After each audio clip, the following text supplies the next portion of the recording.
В Туркменистане с торжеством отмечают национальный праздник туркменского скакуна.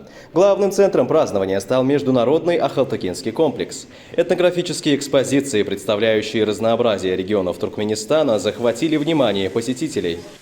Хочу поздравить наш братский народ Туркменистана с большим праздником. Праздник скакуна. Я сюда приезжаю уже многие годы. В мире нет такого праздника красивого и нет красивее коня, чем ваш конь Ахалтыкинес. Я на самом деле очень ценю, как туркменский народ относится к своей культуре, своим традициям, как относится к ремеслу, как они относятся к старшим. То есть здесь очень много поучительных примеров для всех нас, для тюркских народов.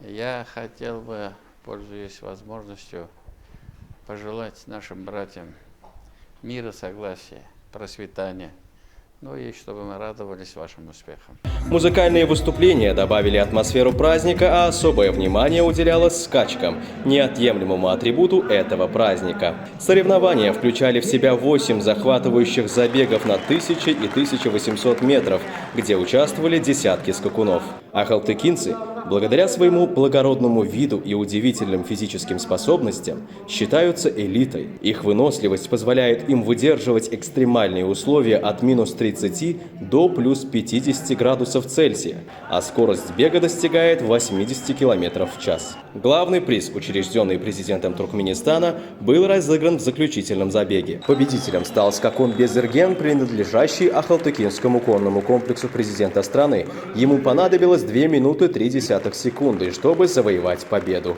За свой результат в скачках наездник Бегенчмурат Агамурадов получил кубок и 100 000 манат. At çapsığının 7 çapsığına Bedirgenliyen akyalatım bilen hormatly prezidentimden şaher payına münasip boldum. Gahrman arkadağımdı, arkadağlı gahrman herdarmıdı. Bedow ayramçılığı bilen tüýtüremden mutlayan hormatly prezidentimiz bilatçı naslar üçin şular ýaly mümkinçilikler döretip berýän üçin köp sag bolsun aýdýan.